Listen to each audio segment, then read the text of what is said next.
चाहे कभी ऐसा लगा कि एमबीबीएस क्यों चूज कर लिया, एमबीबीएस चूज नहीं करना चाहिए? तो हर दिन लगता था। तुम लोग यहाँ डॉक्टर बने आए हो, और मतलब ऐसा नहीं है कि तुमको ये नॉलेज सिर्फ पास करने के लिए चाहिए। तुम डॉक्टर बनोगे, तुमको ये नॉलेज पूरे जिंदगी भर काम आएगा। तो मैं तो बोलूंगा सिर्फ पास होने के लिए मत पढ़ो, जो पढ़ो उसको अच्छे से पढ़ो, पूरे कंसेप्ट क्लियर करके। कोई क्वेश्चन आया वो तुमको आता है, तुम अभी देख रहे हो, तुमको लगेगा कि हम इसको लिख लेंगे, लेकिन फिर तुम एग्जाम में जाओगे, फिर सोचोगे क्या लिखें। तो अभी तो तुम एकदम नए फील्ड में आए हो, एकदम स्कूल से कॉलेज में आए हो, तो तुमको अभी कोई आइडिया नहीं है कि कैसे क्या होता है। सच बताना, फिजियोलॉजी लेक्चर के बाद क्या तुम्हें भी लगा कि सब कुछ समझ में आ गया है पर याद कुछ नहीं रहता? क्या तुम्हारे साथ भी ऐसा हुआ है? लेकिन आज हमारे साथ कुछ ऐसे सीनियर्स हैं जिन्होंने फिजियोलॉजी में डिस्टिंक्शन लाया, ऑनर्स। तो आज हम इनसे कुछ सवाल जवाब करेंगे जो आपके लिए बेनिफिशियल होगा। तो अगर आप फर्स्ट ईयर एमबीबीएस स्टूडेंट हो तो ये वीडियो आपके लिए है। तो चलिए शुरू करते हैं। Hey welcome back to my YouTube channel Jhaji NLS. तो हमारे साथ हैं ओजस चौधरी और राजेश विश्वास। मैं ओजस चौधरी, एनआरएस एमसीएच 2024 बैच का। मैं राजेश विश्वास, मैं भी एनआरएस एमसीएच 2024 बैच का। तो इनके लिए सबसे पहला सवाल कि क्या इन्हें भी स्टार्टिंग में फिजियोलॉजी बहुत डिफिकल्ट लगी थी? क्या फर्स्ट ईयर एमबीबीएस में आने पे इनको फिजियोलॉजी कुछ समझ में नहीं आता था? तो क्या ऐसा था? फिजियोलॉजी वैसे एक ऐसा सब्जेक्ट था जो कि उतना डरावना नहीं लगा, क्योंकि थोड़ा बहुत हमने क्लास 12th में पढ़ा, क्लास 11th में 12th में पढ़ा था। और फिजियोलॉजी एक ऐसा सब्जेक्ट है जो थोड़ा कंसेप्चुअल भी है, बाकी एनाटॉमी बायोकेम काफी ज्यादा रटने वाले सब्जेक्ट्स है। सो डरावना तो उतना नहीं लगा था इनिशियली, और इनिशियल के जो टॉपिक्स थे वो भी हमारे लिए फेमिलियर ही थे, इसलिए उतना नहीं लगा डर। फिजियोलॉजी का मेन चीज है कि समझना पड़ेगा, क्योंकि रटना सिर्फ हमें एनाटॉमी के वो सब जो रटने वाली चीजें है और मेटाबॉलिज्म जो बायोकेमिस्ट्री में वही रटना था, बट फिजियोलॉजी में कुछ रटने लायक है नहीं, 2-3 चीज वैल्यूज वो सब छोड़ के। तो फिजियोलॉजी जैसे कॉन्सेप्चुअल सब्जेक्ट में आपका इंटरेस्ट कैसे डेवलप हुआ? इंटरेस्ट तो अभी भी डेवलप नहीं हुआ, पढ़ते रहना पड़ेगा बस। इंटरेस्ट तो ऐसा सच नहीं है, यही है कि बाकी तीनों सब्जेक्ट में से सबसे मतलब अप्रोचेबल वही लगता है, इसलिए उसमें थोड़ा सा बढ़ गया मार्क्स। तो मतलब फिजियोलॉजी के लिए आपका स्टडी रूटीन क्या था? यानी आप डेली पढ़ते थे या वीक में 2-3 दिन, एक दिन में तीनों सब्जेक्ट पढ़ते थे, एनाटॉमी, फिजियो और बायोकेमिस्ट्री, या फिर मतलब स्किप करके पढ़ते थे? कैसे कर पढ़ते थे? लेक्चर्स अगर फॉलो कर सकते हो मतलब कॉलेज के, तो बहुत बढ़िया रहेगा, but most of the cases में नहीं कर पाते हो फॉलो। तो जो भी, तो अपना पेस मेंटेन करो, कंसिस्टेंट रहो। नॉर्मली एक हफ्ते में मैं हर दिन एनाटॉमी को देता था, साथ में ऑल्टरनेटिवली फिजियो या बायोकेम देता था। तो मतलब कि एक वीक में करीब 3 दिन फिजियो को डिवोट करता था। तो जैसे ये बोला जाता है कि कॉलेज में क्लास में कुछ समझ में नहीं आता है, तो अगर कुछ क्लास में नहीं समझ में आता था तो फिर आप उसको कैसे डील करते थे? आप उसे कैसे समझते थे? कौन सा अप्रोच फॉलो करते थे उसे समझने के लिए? अभी तो जो हमारे व्यूअर्स हैं उनको पता ही चल गया होगा, बहुत सारे कोर्सेज निकल आ गए हैं जिनका हम स्पॉन्सर नहीं कर सकते, उन कोर्सेज से आप जान सकते हो। और बाकी यूट्यूब में तो है, अगर टॉपिक कुछ समझ नहीं आ रहा तो यूट्यूब में हम देख लेंगे क्या क्या है, चैट जीपीटी है, गूगल है, यूट्यूब, उन सबसे पूरा डिटेल में ढूंढ लेंगे। अब जो टॉपिक मिल गया वो फिर हम बुक्स फॉलो करके वो टॉपिक पढ़ेंगे, क्योंकि बुक भी इतने मोटे कि पूरा नहीं कर सकते। ओ यस, आप कैसे करते थे? डाउट सॉल्व करने के लिए वही जो राजेश ने बोला वही सही है कि बहुत सारे रिसोर्सेज अवेलेबल है जिनका हम नाम नहीं लेंगे। चैट जीपीटी तो बहुत ही कॉमन रिसोर्स है, अब उससे हम किसी भी सवाल का इजीली देख सकते हैं कंसाइज वे में। बाकी टीचर्स भी अगर आप उसे अप्रोच करोगे तो वो भी आपकी मदद कर सकते हैं, क्योंकि कोई भी ऐसा नहीं कि आपको रिफ्यूज कर देगा। तो ये सभी चीजें हैं। हाँ, एक चीज है कि अगर दोस्तों के साथ ग्रुप में मिलकर बैठो तो बहुत सारे डाउट सॉल्व हो सकते हैं, और अगर सीनियर्स का अगर गाइडेंस मिल सकता है तो वो इंपॉर्टेंट टॉपिक मिल सकते हैं, जिससे बहुत सारा फालतू चीज पढ़ने की जरूरत नहीं है। अच्छा, फिजियोलॉजी में सबसे हेल्पफुल बुक कौन सा रहेगा? कौन सा बुक आप प्रीफर करना चाहेंगे? देखिए, इस पे डिपेंड करता है कि आप क्या चाहते हो फिजियो में। अगर आपको फिजियो में मजा आ रहा है तो फिर मेरे अकॉर्डिंग तो सबसे बेस्ट बुक गाइटन रहेगा। गाइटन में जो एक्सप्लेनेशन है, जो कंसेप्चुअल क्लियरेंस आपको मिलता है, वो और किसी बुक से नहीं मिलेगा जितना मैंने पढ़ा है। बट अगर आप चाहते हो कि केवल एक एग्जाम पर्पस ओरिएंटेड रहना चाहते हो कि केवल एग्जाम में अच्छे से मार्क्स आ जाए बिना फिजियोलॉजी को एकदम बिल्ड किए, देन आप चाहो तो केवल डीपी पढ़ सकते हो। देवाशीष प्रामाणिक काफी कंसाइज बुक है, पॉइंट वाइज मैंने में लिखी होती है टॉपिक्स, तो वो आप डायरेक्टली मतलब याद करके एग्जाम में लिख सकते हो। मतलब अगर समझ के पढ़ना हो तो गाइटन, और पास करने के लिए पढ़ना हो तो देवाशीष प्रामाणिक। बिल्कुल, देवाशीष प्रामाणिक का एक चीज बहुत अच्छा है कि जितने भी फ्लो चार्ट्स है, तेरा डायग्राम्स है, उसके नीचे जो टॉपिक लिखा होता है उनसे बहुत सारे क्वेश्चन आते हैं। हमारे ऑस्पी में बहुत सारे आए थे। देन टॉप ये जितने भी रिटन एग्जाम्स हुए थे थ्योरी, उसमें पूरा पाथवे बस दे दिया डायरेक्ट वहां से, डायग्राम और ये तेरा ग्राफ जो फ्लो चार्ट है डीपी में बहुत कंसाइज वे में है, करके अच्छे से हो जाएगा।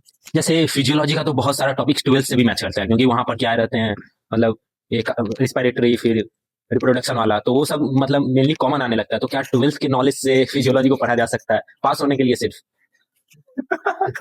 छोड़ दो, एमबीबीएस करो तो फिर।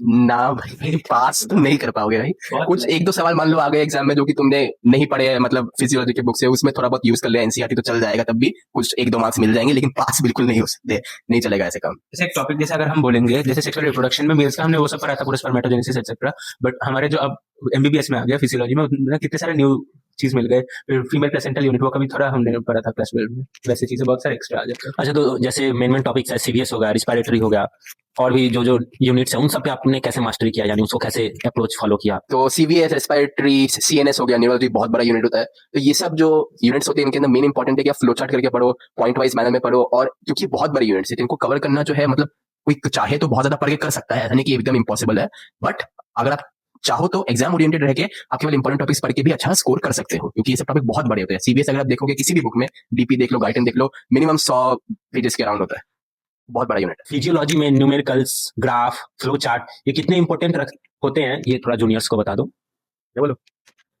अगर बात करें फ्लो चार्ट्स की, तो फिजियो के अंदर आप कोशिश करो कि आप पैराग्राफ ना ही लिखो, किसी टीचर को पढ़ने का मन नहीं करता पैराग्राफ, आप चाहो जितना लिखना है फ्लो चार्ट के फॉर्म में लिखो, और जितने भी इंपॉर्टेंट पॉइंट्स हाईलाइट करके वैसे लिखो। बाकी बात है ग्राफ्स की, तो ग्राफ जो होते हैं वो मेनली थ्योरी एग्जाम से ज्यादा आपके काम आ सकता है ऑस्पी के अंदर, क्योंकि ऑस्पी में कई बार वो ग्राफ रिलेटेड ही सवाल होते हैं, तो वहां पे काफी हेल्पफुल हो सकता है। न्यूमेरिकल्स एज सच मेनली जैसे रेस्पिरेटरी सिस्टम के अंदर स्पायरोमेट्री में आ सकता है, और आरबीसी इंडाइसिस में आ सकता है, तो ये सब छोटे मोटे हैं जो कि एक दो ही टॉपिक है, तो वो उसमें ज्यादा कुछ सोचने का नहीं, वो भी मेनली वही आते हैं, ऑस्पी में ही आते हैं। ऑस्पी वाला ही है उसमें। ग्राफ तो बस रट्टा ही मारना पड़ेगा, उसको समझने का ज्यादा कुछ है नहीं, समझ के पढ़ सकते हैं, बट वही ऑस्पी में प्रैक्टिकल में और ट्राई करेंगे। थ्योरी के लिए अच्छे से पढ़ना पड़ेगा, जिसमें वो फ्लो चार्ट बना के पढ़ना पड़ेगा और पॉइंट वाइज लिखना पड़ेगा। अच्छा, और फिजियो के प्रैक्टिकल और वाइवा टिप्स क्या देना चाहेंगे? जैसे अगर सर ने कोई एग्जामिन करने के लिए बोला तो उसको हम कैसे सीखे, यानी कि ग्रुप स्टडी करें कि क्या करें? प्रैक्टिकल्स के लिए सारे प्रैक्टिकल्स अटेंड करना ये मस्ट है, और एक छोटा सा ग्रुप बना लेना जो दोस्तों का अच्छे से पढ़ाई वढ़ाई कर रहे हो तुम। प्रैक्टिकल्स हमेशा डिसाइड करके डिस्कस करके पढ़ने से याद भी रहता, और जो लोग मतलब अगर कुछ टॉपिक इसका ज्यादा अच्छा है उसका कम है तो फिर वो मैच हो जाता है और सबका इंप्रूव हो जाएगा किसी को, क्योंकि प्रैक्टिकल भी बहुत बड़ा चीज है, लेकिन एक एक के ऊपर दूसरे हम जब एक्सपेरिमेंट करते हो सब जितना खास ईवीएस वीवीएस रेस्पिरेशन का दिमाग में सेट हो जाता है, क्योंकि प्रैक्टिकल क्लास में एक बार हुआ है, एक बार करके कितना याद रहेगा, जब दोस्तों के ऊपर हम कर रहे हैं प्रैक्टिस तब वो हो जाता है याद। अच्छा, और ओजस जो राजेश ने बोला वो एकदम सही बात है कि प्रैक्टिकल्स के लिए हमेशा प्रैक्टिकल्स अटेंड करो। मैंने ज्यादा अटेंड नहीं की थी, इसलिए मेरा प्रैक्टिकल खराब गया था, तो इसलिए हमेशा प्रैक्टिकल्स अटेंड करो। और वाइवा के अंदर, वाइवा में मेनली ये होता है कि जो मेन कोर कॉन्सेप्ट है हमेशा वहां से ही शुरू करते हैं वो लोग, वो हमेशा बेसिक से उठाने की कोशिश करते हैं, उसके बाद एडवांस लेवल पे जाते हैं और उस समय जवाब तो नहीं दे पाते मेनली, बट वही है कि मेन कॉन्सेप्ट जो होते हैं उनको पढ़ो। और हाँ, वाइवा जो होता है वो नॉर्मली पीवाई की ओरिएंटेड पढ़ने से नहीं चलता है, उसके लिए हमें एक्स्ट्रा टॉपिक्स भी पढ़ने होते हैं, और ये क्लासेस करने से भी काफी हेल्पफुल होता है, जैसे कि आपको पता चलता है कौन सा टीचर कौन सा टॉपिक को प्रेफर कर रहा है, और इन जनरल क्या पैटर्न रहता है टीचर्स में। अच्छा, प्रैक्टिकल एग्जाम्स में कॉन्फिडेंस कैसे मेंटेन करें, प्रोफेसर के सामने कैसे चीजों को रिप्रेजेंट करें?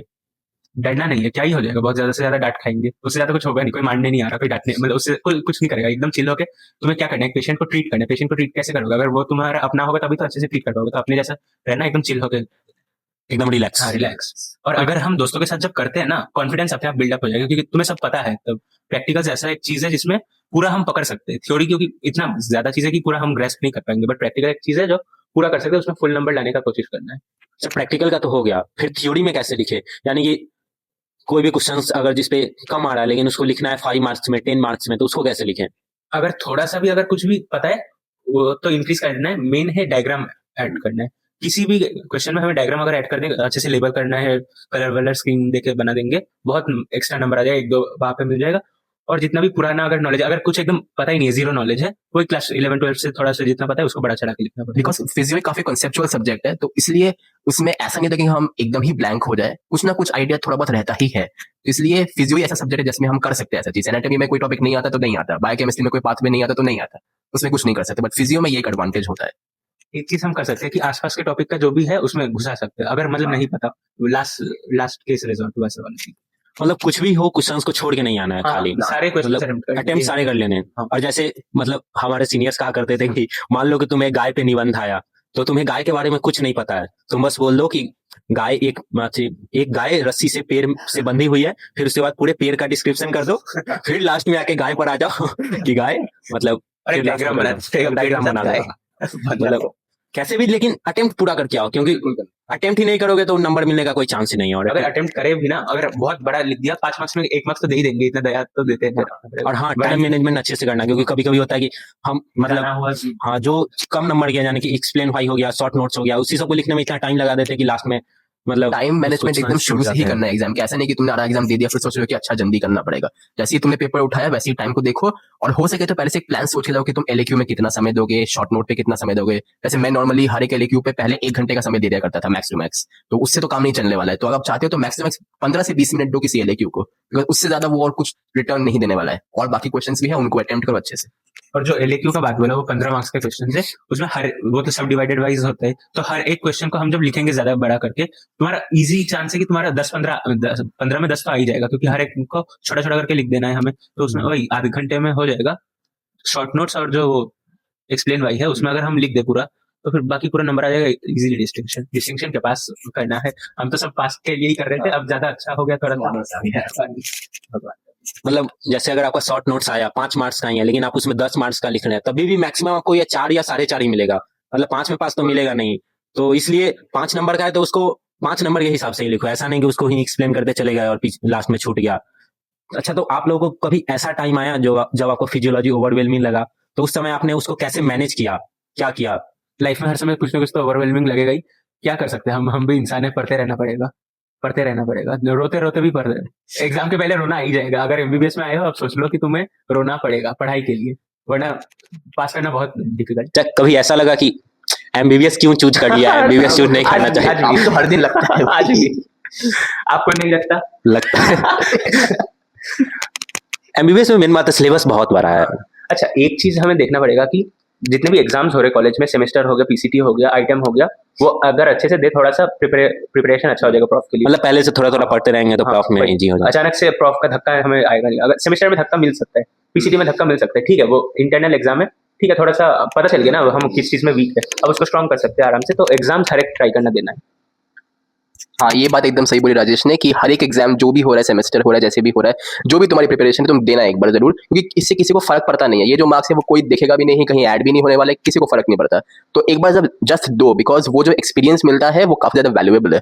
और हर सेमेस्टर के बाद तुमको समझ में आएगा कि तुमने क्या क्या गलतियां की इस सेमेस्टर में, इस पीरियड के दौरान, तो उसके ऊपर इंप्रूव करना है। अगर तुम इंप्रूव नहीं कर रहे हो, केवल अपना वही स्ट्रेटेजी मेंटेन कर रहे हो, सोचो कि नया रिजल्ट आ जाएगा, तब तो कोई फायदा नहीं है।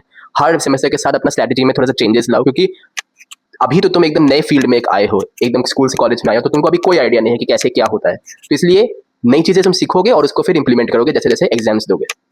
और एक बात का ध्यान रखना, तुम लोग यहाँ डॉक्टर बने आए हो, और मतलब ऐसा नहीं है कि तुमको ये नॉलेज सिर्फ पास करने के लिए चाहिए। तुम डॉक्टर बनोगे, तुमको ये नॉलेज पूरे जिंदगी भर काम आएगा।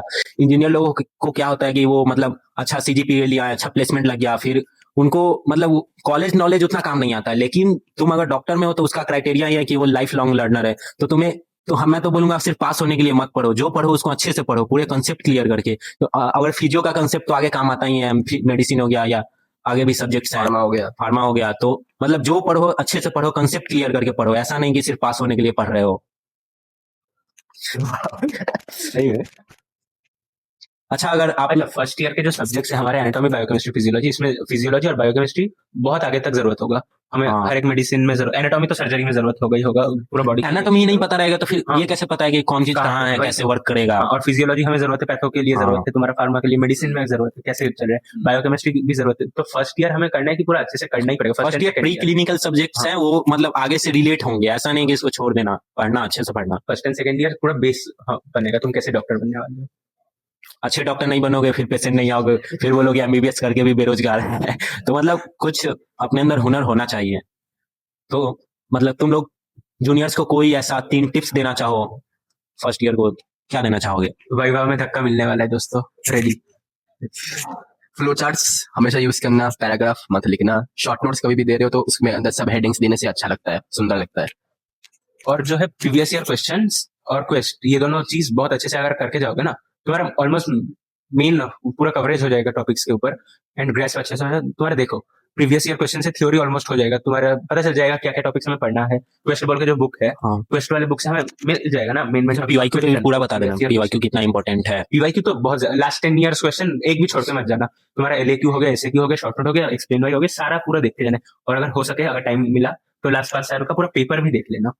पेपर देखने के एक बार घर में ट्राई कर सकते हैं कैसा हो रहा है, ठीक है। आंसर हमें लिखने की जरूरत नहीं, खुद दिमाग में सोच लेंगे हाँ मैंने 8 मार्क्स का ये सोचा, ये पॉइंट है, और फिर चैट जीपीटी में हम देख लेंगे कि हाँ अच्छा ये मिस हो गया, ये हमें ऐड करना पड़ेगा, वैसे करते हो। और कभी कभी क्या होता है कि कोई क्वेश्चन आया, वो तुमको आता है, तुम अभी देख रहे हो, तुमको लगेगा कि हम इसको लिख लेंगे, लेकिन फिर तुम एग्जाम में जाओगे, फिर सोचोगे क्या लिखें।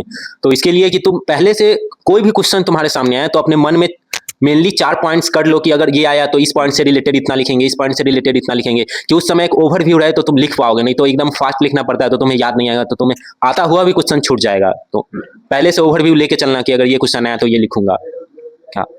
और यही कि शॉर्ट नोट जो भी होते हैं, आजकल हमारा पेपर का फॉर्मेट से चेंज हो चुका है हमारी ईयर से। सो अब मेजोरिटी पेपर में शॉर्ट नोट्स होते हैं अलग तरीके से, applied short note, integrated short note, normal short notes. तो शॉर्ट नोट के अंदर सब हेडिंग्स बिल्कुल देना, और वो सब हेडिंग जैसे तुषार ने बोला कि वो सब आउटलाइन याद रखना कि कौन कौन से हेडिंग्स के अंदर तुम लिखने वाले हो सवाल, उसी से तुमको पॉइंट याद आ जाएंगे। और एक और चीज, पीवाईक्यू जब भी देखोगे तो केवल पीवाईक्यू क्वेश्चन ना पढ़ के पीवाईक्यू का टॉपिक अच्छे से पढ़ना, वो बुक से उठा के अच्छे से पढ़ लेना।